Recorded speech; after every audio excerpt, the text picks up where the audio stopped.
Welcome to today's video, and we are going to be analysing and looking into what should be Arsenal's starting 11 for the upcoming 24-25 season. Up until the season starts, there are going to be numerous videos on a number of teams where we're going to be looking at what they're going to be starting with and what they should be including in their team. And today we're going to be doing Arsenal. Now, coming into this season, obviously, Arsenal for the second season in a row challenged Manchester City for the Premier League title. Last season, getting into Champions League football for the first time in a number of years. And they are on a good trajectory right now in where they want to be. Mikel Arteta starting a fantastic team here that is looking to not only compete but win the big trophies. And there are a number of things they've got good going for them right now, but there are still certain areas in terms of the starting 11 and depth as well that Arsenal need to include if they want to just get over that final hurdle of lifting the trophy at the end of the season.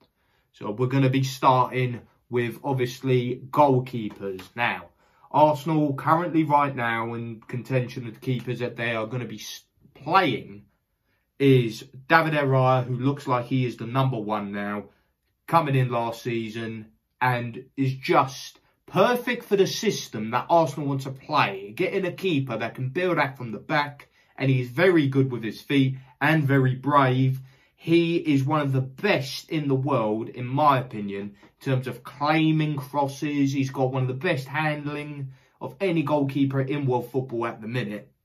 And then you have Ramsdale, who 2 seasons prior was a solid goalkeeper. When he first came in, obviously, no one really thought it was a good idea. Coming from a team in Sheffield United who were poor and was in teams that were relegated constantly. And then he got a break, coming into Arsenal, filling in ahead of Bernd Leno, who's no longer at the club, and just surprised everyone. Shot-stopping ability, quality. But the issue is that his distribution, his footwork is not up to par with David Raya. And that is the main factor in which why Mikel Arteta has decided to go with Raya ahead of Ramsdale. And the only links that I have seen of bringing in an actual goalkeeper of any high standard from Arsenal this window so far has been Lunin. After having a sensational season with Real Madrid, filling in for Thibaut Courtois, who was injured for practically the whole season, he just came in and did his job superbly. A huge part of why Real Madrid got all the way to the final, without question, making huge saves. He's good with his feet. And I think a lot of clubs in Europe are going to be going after him now, because now that Thibaut Courtois is back, I don't think anyone's going to be expecting Lunin to be the main starter for Real Madrid. So there is a strong possibility that he might move on, because after putting in the displays that he did from Madrid and La Liga, Champions League, etc.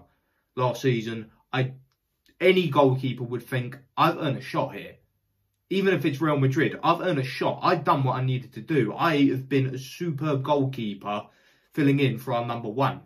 And then that got made clear that Courtois is still the number one when he started in the Champions League final after just being included for a couple of games prior. And did magnificently, did what he needed to do, make some huge saves. And is a better keeper than Lunin, if I'm being honest. So I think that there are many options for him to go, but then Arsenal will link with him for a few weeks. But then definitely Ramsdale would leave then. But then I think Lunin would want to play 50-50 with Raya, because that's, I think, the lowest that he's willing to go. He's not going to settle for anything less than an even distribution of games with my teammate, or if I'm being the number one. And Lunin could fit into this Arsenal system very well. Very good with his feet. I think he's much better shot stopper than David Raya. But then I think changing goalkeeper for a second season in a row, they went from Ramsdale to Raya and then going from Raya to Lunin, it's just going to cause confusion on who you're going to be playing with, and then you're going to need time for the goalkeeper to build a strong relationship with the back four. And then professional footballers, you know, will get to do that very quickly. But getting to know your players in and out, like what their traits are, their worst habits in the game, so you can cover for them, all that sort of stuff. So, although Lunin would be a good addition on the tactical standpoint for Arsenal, I think they should just go for another season, realistically, with Raya being the number 1 and Ramsdale being the number 2. Now, this next part, which is going to be very interesting, is the defence of Arsenal. Recently acquiring the services of Calafiori, who had a phenomenal season with Bologna and had a short but very successful, a very good run of games for Italy in the Euros, was probably our shining light throughout and was a big miss in the Switzerland game. Whether or not he would have made a difference, I don't know. And obviously you got the likes of Saliba and Gabriel, which is one of, if not the best defensive centre-half partnerships in world football at the minute, were phenomenal last season. And Saliba, towards the last few games towards the end of the season, in comparison to the season prior, where he wasn't playing, showed how much of a big miss that guy actually is. And I personally think he is a centre-half who is in contention of being the best centre-half on the planet, along the likes of Rudiger. And then you have full-back options in terms of Urin Timber is an interesting one. Essentially, he's going to be a new addition to the team. He was missing for the entire season last year. Came in from Ajax for a decent fee, and his game against Man City in the Community Shield, he was phenomenal. I don't think a lot of people could forget just that one game, but he was absolutely phenomenal in that game. And if he was to perform like that on a weekly basis, definitely in contention for being one of the best left-backs in world football, with the performance that he put in against City. And that's the only thing I can go off with his time at Arsenal.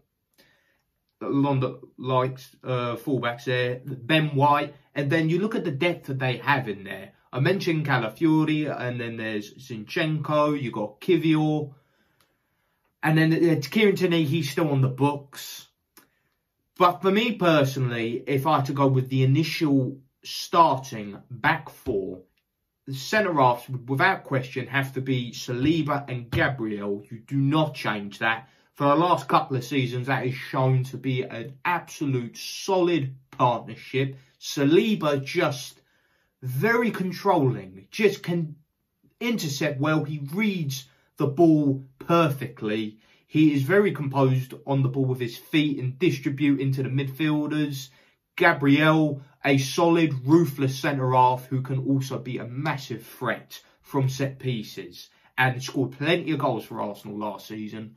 Ben White, for me, solidifying himself as the best right-back in the Premier League with his performances last season. I honestly think he's the best right-back right now in the Premier League.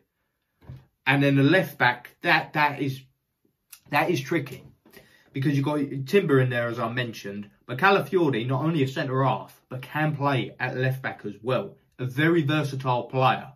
They were playing with Zinchenko on that left-hand side for a number of games. But I honestly feel if you're going to play Zinchenko, you can't play him at left-back anymore.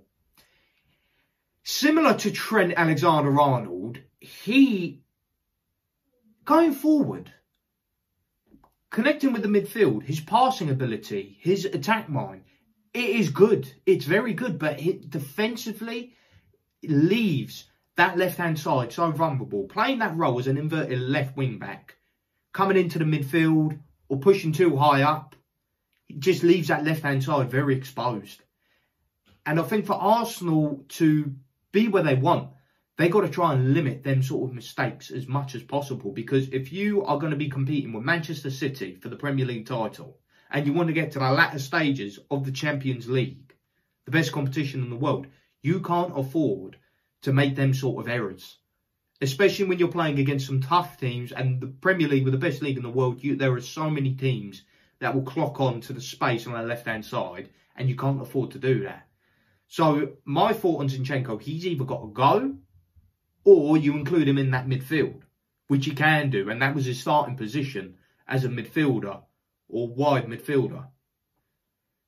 So in that left back,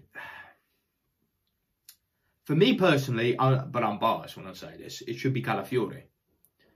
But Timber, because he's already there, and you don't want to take a huge risk, because there hasn't been a lot of defenders that have come from Serie A to the Premier League and done well. So you just want to slowly and gradually introduce him to this league. Let him in slowly. But Yuri Timber, we've seen what he can do against the best team in the Premier League and have a good performance. So I think because he's already just recovered from this awful injury that he had and was out for the whole season, he should be probably in the starting position. And then you let Calafiori gradually into these games. Let Calafiori have the cup games. Depending on the draw in the Champions League and who Arsenal got to play, if there's a very weak side in there, include him in that. And then when you play the relegation sides in the Premier League, you include him in that. And they're not only a left back, you know, if Gabriel was to receive a knock for a couple of weeks, put him in at centre half. And he is just not your typical defender that would just sit back and defend like we see a lot of centre-halves from Serie A do. He can also contribute a lot more to the attacking play. He's not afraid to get forward and link up with the midfield and the attack. And he's got very good distribution. His passing ability is phenomenal for a centre-half. So with the introduction of Calafiori, there are so many more versatile options for Arsenal. But their back four should start as Yuri Timber, Saliba, Gabriel and Ben White. And then with the options that they have in rotation on the bench to fill in for these areas, Arsenal have got a great deal of depth going into the next season.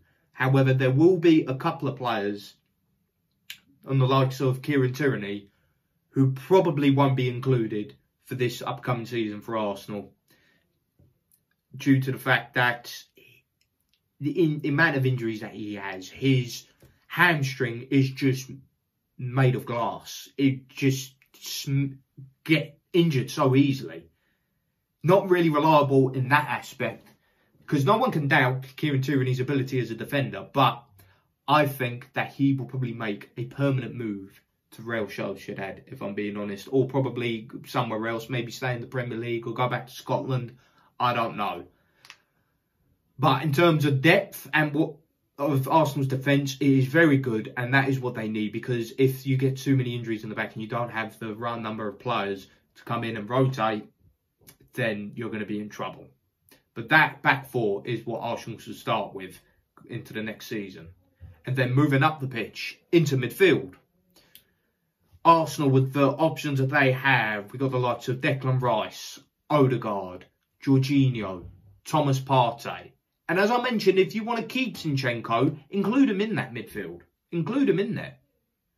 And some of the links that I've seen Arsenal have over the last few weeks in this transfer window, the most interesting one for me is Mikel Moreno, who had a very good tournament with Spain. Obviously, he didn't start, but coming off the bench and being a very good player for them, scoring a crucial goal for them to get them to the semi-final of the Euros, knocking out the host Germany with a brilliant header, and is currently playing for Real Sociedad, a solid number 8 box-to-box midfielder who's got some strength, got some height, can score some goals if needed. And what could be a good thing for Arsenal? Kieran Tierney went out to loan to Sociedad last season and had a pretty good time over there. So, just to kill two birds with one stone, get Kieran Tierney if you're very insistent on pushing him out, and include him in a deal to bring in Mikel Moreno into the midfield for Arsenal. And I think he'd be a very good addition, because you've got Declan Rice, who is a solid midfielder who can play at number 6 and number 8. Have him drop into the number 6 position and include Mikel Moreno in that midfield. And I think he can deal with the physicality of the Premier League very well. And he's technically a brilliant player as well, a solid number 8 midfielder. And then you have Odegaard on that other side, who is the playmaker of this team, creates chances, drives forward. And then he's got enough protection behind him in Moreno and Rice to put bomb forward. And then you've got the depth of Jorginho and Thomas Partey in there as well. And for me, everyone's saying, oh, Thomas Partey should probably move on because he's got 1 year left on his contract. But similar to the Xhaka situation, where the board was looking at it, he's either going to go on a free or we can get a bit of money for him. And they let go of Granit Xhaka, who was phenomenal the season prior for Arsenal. And if they kept him and had Rice as the number 6, and then you had Xhaka playing in a midfield partnership with Odegaard, I think that's better than what Arsenal have been playing with this season, the season that's just gone. And I don't think Arsenal should make that same mistake again of just letting a player go for 15, 20 million pounds because he's on the last year of his contract. Keep him so you can have the depth in the middle of the park. And then other like midfielders, attacking midfielders that they do have in there, the likes of Smith Rowe, who I think is on his way out. In the next week, we'll probably see Emil Smith Rowe leave, or in the next few days actually. I think he is going to be gone, and it's a shame because he's a solid option to have. And a number of young players in there as well that I don't think are going to get the chance to play in the midfield for Arsenal. But for me, the starting midfield, that's what Arsenal should go in and try and achieve. Having Moreno, Odegaard and Rice as a midfield trio. That is just what I think in terms of the availability out there and who Arsenal could get. And I think would be a very good suit for Arsenal. Having that midfield trio, I think, would definitely do the business for the Gunners. Now, moving up to the front three, the attack of Arsenal.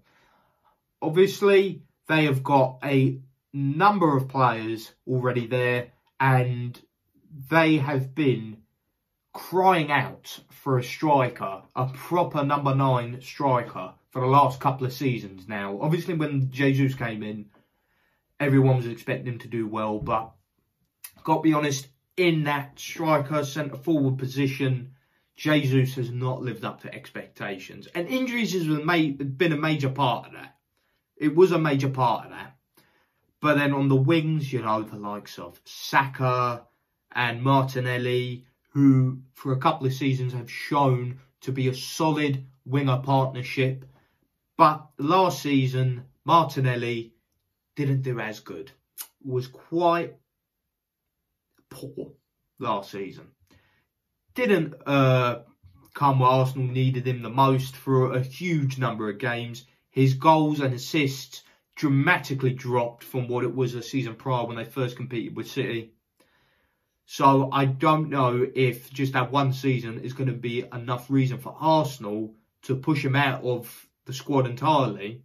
But I think he's warranted another chance. He's still a young player who is just got so many qualities, so many different threats in his arsenal to contribute so much to the attacking play for the Gunners. You know, he can use both feet. He's quick, he's rapid, he's a phenomenal dribbler. He's got a very good finesse shot on his right foot.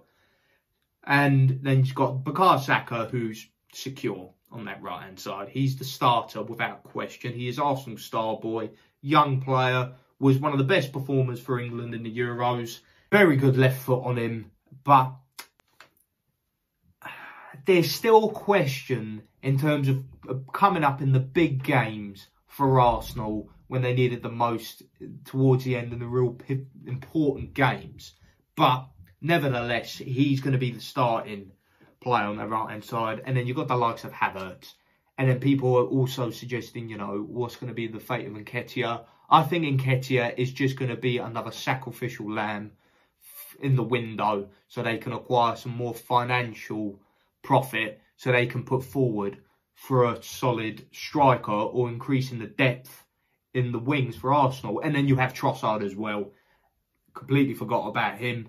He is one that is going to be making it very competitive on that left-hand side. And if Martinelli doesn't show his quality that he's been showing in his first few years when he came to Arsenal, he could be looking at being the second option very, very soon. Because Trossard was their big game player last season, was just absolutely superb.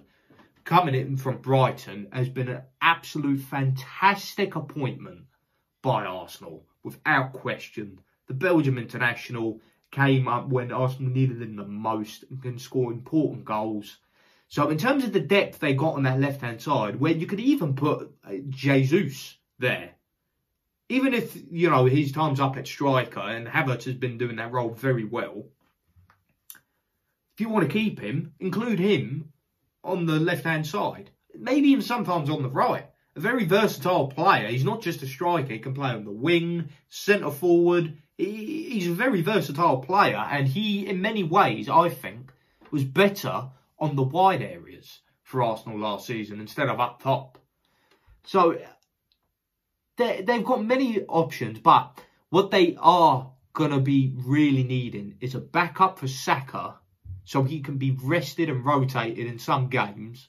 And I still think they need a striker. And talking about striker, Victor Gyökeres from Sporting, who Arsenal have been linked with, not heavily, but I think should be their main target. They're going to be looking at spending at least £70 million.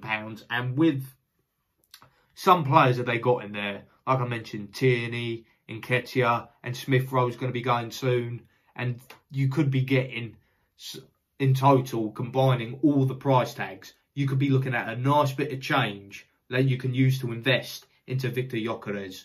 His numbers last year for Sporting were absolutely incredible. Phenomenal. He's in his prime, 26 years old. He's a big, strong striker, but he's got pace, power. He can get out of tight spaces if needs be. He's a very versatile striker in terms of the goals he scores. And there are going to be a lot of teams, I think, that are going to be looking to appoint this young player. And Arsenal should go in. If they really want to get to that level, which is to be beating City to the league title and go and find the Champions League, you've got to try and bump other teams in order to get the signature of these very talented players. And if they can get him, I think that is a game changer. I think he would be suited to this Arsenal team very, very well. And having him in that striker position, who's an out-and-out goal scorer, like I mentioned, versatile when he's quick. And Arsenal like to play with a lot of pace up top. They don't want just that slow, big, traditional number 9 striker, which he can do very well, but he's got a lot more pace about him. He's got a lot more panache with him. He can get past players if he needed to. That would be a fantastic appointment for Arsenal. And I think if they do get Victor Gyökeres, he's got to be the starting striker. And then you've got Havertz in there as well, who is, like I mentioned, versatile player, can play as a cam, he can play as striker, as a centre-forward. Then they've got an unbelievable amount of depth. And then there's a question of a rotation player to play in behind Saka. And I think a very good appointment that they could get. And Bologna are willing to let him go. And they've got a fantastic relationship in Bologna and acquiring deals and bringing in players like they did with Tomiyasu and Calafiori. I think they should get Orsolini to play as a rotation player. I think Orsolini, a very underrated player, definitely should have got a call up for Italy in the Euros, but didn't. And I don't know why. He's a very fantastic winger. He's got a good left foot on him. He can use both feet. Fantastic right winger for Bologna last year. Had a real breakout season. A lot of teams And fans in City are thinking that before he was quite an average player. But I think he is quality. And for Saka to be rested and rotated so they can save him for the bigger games, and he's not going to be, you know, the only option there, would be very beneficial for Arsenal. If they could get a player of that standard to play as a number 2, Arsenal are set all across the board up top. And for me, that is what I think Arsenal should aspire to have for their starting 11 in the upcoming season. Having David de Gea as the starting goalkeeper. Back 4 of Timber, Gabriel, Saliba and White. Having a midfield trio of Rice, Moreno, Odegaard. And having a front 3 of Martinelli, Saka, Victor Gyökeres up top. I think Arsenal would have a good enough squad then to compete on all fronts for all the trophies. I'm not saying they're going to win every single trophy, but that is the squad that Arsenal should aspire to get, and I think will be a perfect matchup for them to go on and finally get over that hurdle in winning the big trophies.